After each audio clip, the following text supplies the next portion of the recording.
Friends, welcome to my smart classes. इस video में जो है हम लोग जो प्रमुख आंदोलन पढ़ रहे थे झारखंड से संबंधित, उसी को जो है आगे बढ़ाएंगे।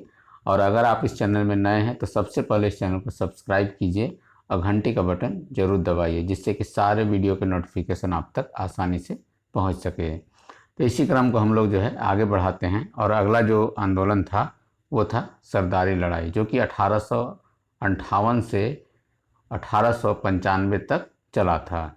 और इसके अन्य नाम भी है, यानी कि सरदारी लड़ाई को ही जो है अन्य नामों के से भी जाना जाता है, जिसमें है मुल्की, यानी कि इसका अर्थ होता है मातृभूमि, यानी कि मुल्की लड़ाई, या फिर मिल्की, जिसका भी अर्थ होता है जमीन, और इसकी भी लड़ाई यानी कि मिल्की लड़ाई। और तीसरा जो अन्य नाम है वो है साफाहोर आंदोलन। तो इस तरह से जो है सरदारी लड़ाई का जो है अन्य 3 नाम भी है, इसको भी जो है आप लोगों को याद रखना। हो सकता है परीक्षा में जो है इसका जो है सरदारी लड़ाई नाम ना देकर साफाहोर आंदोलन कहते, तो आप समझ नहीं पाइएगा कि ये कौन सा आंदोलन है। इसलिए जो है इसके अन्य नामों को भी जो है आप लोगों को याद रखना, और इसका कालक्रम को याद रखना है, जो कि 1858 से 1895 तक है।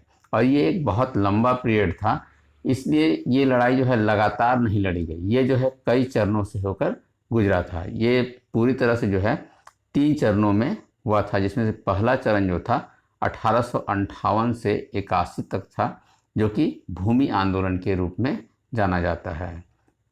और इसका जो दूसरा चरण था वो 1881 से 90 तक था, जो कि पुनर्स्थापना आंदोलन के रूप में जाना जाता है। तीसरा चरण जो था 1890 से 95 तक था, जो कि राजनीतिक आंदोलन के रूप में जाना जाता है। इसलिए क्या है कि सरदारी लड़ाई जो है 3 चरणों में लड़ी गई थी। और जो पहला चरण था इसमें जो है भूमि आंदोलन का आरंभ जो है छोटा नागपुर खास से हुआ था। कारण क्या था कि सरकार ने जो है भूमिहरी कास्तों के सर्वेक्षण का निर्णय लिया, और सर्वेक्षणकर्ता जो थे वो थे लाल लोकनाथ। ये नाम याद रखिएगा, बहुत महत्वपूर्ण है।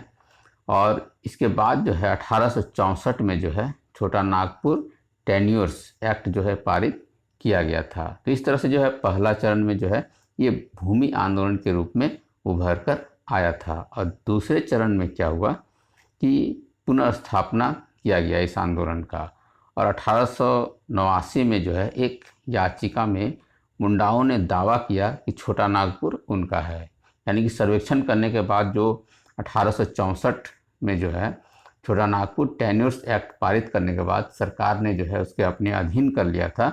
तो दूसरे चरण में क्या किया गया कि उसको पुनर्स्थापित किया गया उसी आंदोलन को, और कहा गया कि मुंडाओं के द्वारा छोटा नागपुर जो है उनका अपना राज्य है। और उन्होंने क्या किया कि उसे जो है स्वतंत्र राज्य घोषित कर दिया। और 1881 में जो है इसका नेतृत्वकर्ता जो था वो थे जॉन बैपटिस्ट। इन्हीं के नेतृत्व में जो है दूसरा चरण हुआ था। और तीसरे चरण में क्या हुआ कि एक तरह से राजनीतिक रूप ले लिया। और राजनीतिक स्वरूप लेने का जो है कारण क्या क्या था कि न्यायालयों से जो है बार बार जो है आदिवासियों को जो है झूठा आश्वासन दिया जा रहा था, और उन आश्वासन से जो है आदिवासियों का भलाई जो है नहीं हो पा रहा था। और साथ ही साथ क्या था, ईसाई मिशनरियों से जो है इनका मोह भंग हो चुका था। अब ब्रिटिश अधिकारियों के प्रति घृणा, यानी कि धीरे धीरे जो है मतलब आदिवासियों में जो है जो उस समय जो अंग्रेज जो थे उनके द्वारा जो इनको आश्वासन दिया जा रहा था वो जो है वो पूरा नहीं हो रहा था, जिसके कारण कहा जाए तो ये पूरी तरह से निराश होते जा रहे हैं। यानी कि न्यायालय में भी जाते थे तो झूठा आश्वासन मिलता था, ब्रिटिश अधिकारी जो है बार बार इन्हें प्रताड़ित करते थे। और साथ ही साथ जो है ईसाई मिशनरीज के द्वारा जो प्रोग्राम चलाया जा रहा था उससे भी जो है मोह भंग हो चुका था, यानी कि इन्हें लगने लगा था कि इनसे जो है कोई लाभ नहीं मिलने वाला है। और लास्ट में क्या हुआ कि अतः अपनी लड़ाई जो है इन्होंने स्वयं लड़ने का फैसला किया, यानी कि अब जो है इन्होंने फैसला कर लिया था कि अब हमारी लड़ाई है और हम ही को ये लड़ना होगा। और इसको जो है नेतृत्व किसने किया था, बिरसा मुंडा के द्वारा जो है इसका नेतृत्व किया गया था। ये जो है तीसरे चरण से संबंधित है। मतलब प्रश्न आ सकता है कि बिरसा मुंडा जो है किस चरण में जो है सरदारी लड़ाई का नेतृत्व किया था, क्योंकि इससे पहले भी जो है 1881 में जो है जॉन बैप्टिस्ट के द्वारा जो इसका नेतृत्व किया गया था। इसलिए इसे तीसरे चरण में जो है बिरसा मुंडा का जो है इस लड़ाई से संबंध स्थापित होता है, और सरदारी लड़ाई का अंत जो है बिरसा मुंडा के मृत्यु के साथ ही हो जाता है। इस तरह से क्या है कि सरदारी लड़ाई जो है अंत होता है, और इसमें खास करके ये बिरसा मुंडा का नाम बहुत महत्वपूर्ण है, जो कि सरदारी लड़ाई से संबंधित है। प्रश्न जो अब तक पूछे गए हैं वो जो है सीधे सीधे मतलब आया है कि बिरसा मुंडा का जो है किस लड़ाई से जो है संबंध है। अगर उसमें सरदारी लड़ाई ऑप्शन में है तो ये पहले होगा। अब आता है अगला आंदोलन, खरवार या खेरवाड़ आंदोलन, जो कि 1874 में हुआ था। ये खरवार आंदोलन जो था, इसका उद्देश्य क्या था कि प्राचीन मूल्यों और जनजातीय परंपराओं को पुनः स्थापित करना। अब कहा जा सकता है कि ये आंदोलन जो चलाया गया, यानी कि आदिवासियों में जो है ऐसा देखा जा रहा था उस समय कि उनकी जो प्राचीन परंपराएं थी धीरे धीरे जो है अलग अलग मतलब महाजनों के द्वारा कहा जा सकता है, और जो बाहरी लोगों का जो लगातार प्रवेश होने लगा झारखंड में क्षेत्र में, उससे जो है उनकी परंपराएं जो है धीरे धीरे नष्ट हो रही थी। यानी कि खरवार आंदोलन का शुरुआत अगर कहा जाए तो ये जो है एक तरह से धार्मिक सुधार आंदोलन के रूप में कहा जा सकता है। इसमें क्या था कि जो उनके प्राचीन मूल्य थे और जनजातीय परंपरा थे उनको जो है पुनः स्थापित करना था, और इसका नेतृत्व किसने किया? भागीरथ मांझी ने। इन्होंने 1874 में जो है घोषणा की कि उन्हें सिंह बोगा का जो है दर्शन हुआ है, उन्हें मौसी गांव का राजा नियुक्त किया है। इसकी घोषणा किसने की थी? भागीरथ मांझी ने। और इन्होंने क्या किया कि ब्रिटिश सरकार एवं जमींदारों को जो है कर नहीं देना है, यानी कि इन्होंने जो है अपने आप को राजा नियुक्त कर दिया और कहा कि ब्रिटिश सरकार या फिर जमींदारों को जो है कर यानी कि टैक्स अब नहीं देना है। बाद में क्या हुआ कि ब्रिटिश सरकार ने जो है भागीरथ मांझी एवं ज्ञान परगनेत को गिरफ्तार कर लिया, लेकिन जो है 1877 में जो है इन्हें मुक्त भी कर दिया गया। इसके बाद क्या हुआ कि धीरे धीरे फिर से जो है आंदोलन जोर पकड़ने लगा। इस बार क्या हुआ कि आंदोलन जो है संथाल परगना से होते हुए हजारीबाग तक पहुंच गया, और हजारीबाग में जो है इसका नेतृत्व किसने किया था? दूबू बाबा ने। इन्होंने जो है बहुत सारी ऐसे अंधविश्वास से भरी हुई जो है भविष्यवाणियाँ की थी, जो कि धीरे धीरे जो है मतलब गलत साबित होने लगी, और लोग क्या हुए इससे निराश होने लगे। और 1881 में जो है दुविधा गोसाई ने जो है जनगणना के विरुद्ध भी जो है पुनः इस आंदोलन का नेतृत्व किया था। यानी कि हजारीबाग के इस नाम को याद रखना है कि इन्होंने जो नेतृत्व किया था दूबू बाबा, इसका नाम जरूर याद रखना है आप लोगों को। और जब निराश होने लगे तो लोग जो है उन पर जो विश्वास था वो टूटने लगा। अब क्या हुआ कि खरवार आंदोलन यहाँ पर कमज़ोर पड़ता है धीरे धीरे, लेकिन खरवार आंदोलन का ही जो है एक और उपधारा था जिसे कि सफा होड़ आंदोलन कहा जाता था। इसका अर्थ था सिंह बोंगा के प्रति जो है समर्पण, यानी कि सफा होड़ आंदोलन का अर्थ था सिंह बोगा के प्रति समर्पण। और इसका नेतृत्व किसने किया था? लाल हेम्ब्रम या फिर लाल बाबा। इन्होंने कहा कि चारित्रिक शुद्धता पर जो है ज़्यादा बल दिया, और जो इन्होंने मंत्र दिया था वो था राम नाम, और इन्होंने मांस और मदिरा से जो है निषेध करने के लिए लोगों से कहा।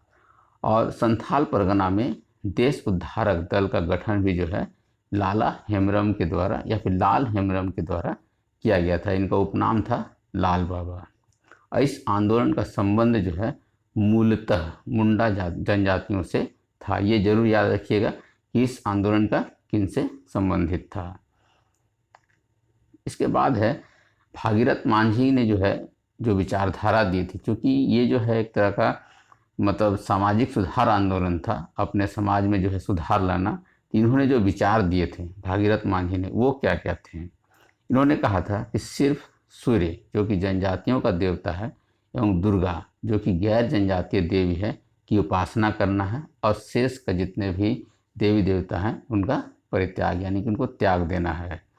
इनके इसके अलावा क्या कहा कि सुअर, मुर्गा, हंडिया, नाच गान ये सब जो है निषेध कर दिया इन्होंने। और संथाल विद्रोह के नेता जो कि सिद्धू और कान्हू थे, इनके जन्म स्थल को जो है इन्होंने तीर्थ स्थल के रूप में मान्यता दी। इसके बाद क्या हुआ कि इनके जो उपासक थे, जो आत्मसमर्पण के आधार पर जो उपासक बने, वो कौन कौन से थे? सफाहोड़, बाबा जिया भिक्षुक, मेल बरागर। यानी कि सफाहोड़ कौन होते थे?